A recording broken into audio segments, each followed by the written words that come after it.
कटेंगी तो तुम्हारी नस्लों से सरदार जन्म लेगा।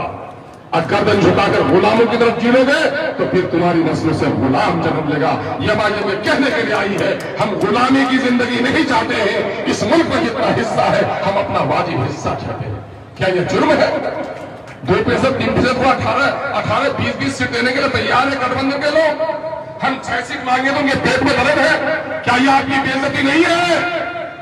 हमने गठबंधन को चाहते हैं कि हुकूमत बने और गठबंधन चाहती है कि मियां जुम्मन को बैठने की जगह भी नहीं मिले। इस गैरत का बदला लेना है कि नहीं? इस दुश्मनी का बदला लेना है कि नहीं लेना है?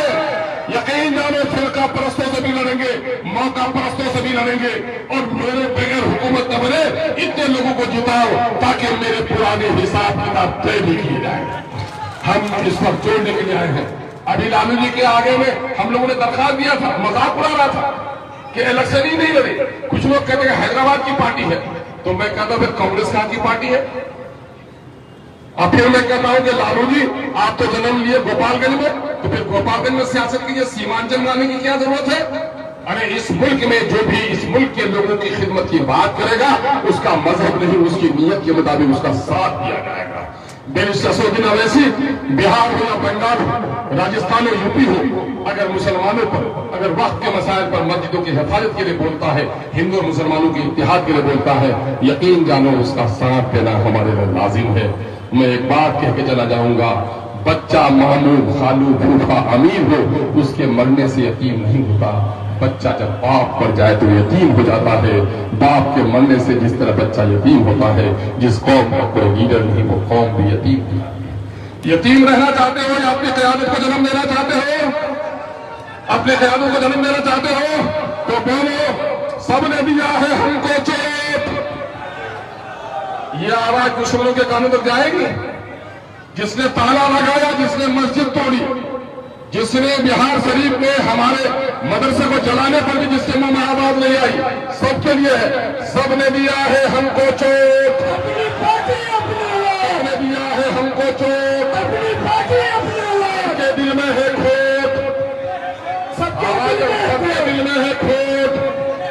अपने देंगे इन बेईमानों को वोट, अपने देंगे इन बेईमानों को वोट।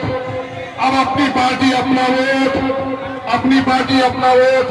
मेरे भाइयों एक बात आखिर में कहता हूं, मेरी पार्टी इत्तेहाद का दावत देती है और जो कौम अपनी जमात के लिए कुर्बानी दे सकती है वही कौम दुनिया में तरक्की कर सकती है। आज बीजेपी के लोगों से सबक लो। जिस इलाके में मुसलमानों की आबादी 70% है, बीजेपी वालों की आबादी 30% है, वहां बीजेपी का 1 से 1.5 उम्मीदवार होता है। मुसलमानों गैरत नहीं जाएगी? जहां तुम्हारी आबादी 20% है वहां तुम्हारा 20 उम्मीदवार हो जाता है। अपने समूह के दरार को खत्म करो। आज अगर पार्टी में 5-5, 6-6 उम्मीदवार हमारे हैं, पार्टी में फिर रहे हैं, इनको अल्लाह ने अकल दी है कि नहीं दी है? अकल दी है। ये तो जान रहे हैं ना कि 5 में से किसी एक को टिकट मिलना है। तो यकीन जानिए मेरे नेता लोग जितने पार्टी के उम्मीदवार हैं, आप सुन लीजिए, बेनिस्टसुद्दीन अवैसी का पैगाम है कि हमारा 1 नहीं, 2 नहीं, 10 उम्मीदवार हो सकता है। पार्टी सर्वे कराएगी, पार्टी के हक में जो अच्छा लगेगा पार्टी फैसला करेगी। और हीर क्या है, बाकल क्या है? हीर और बाकल समझते हैं ना, ऊपर की कच्ची लकड़ी और पक्की लकड़ी।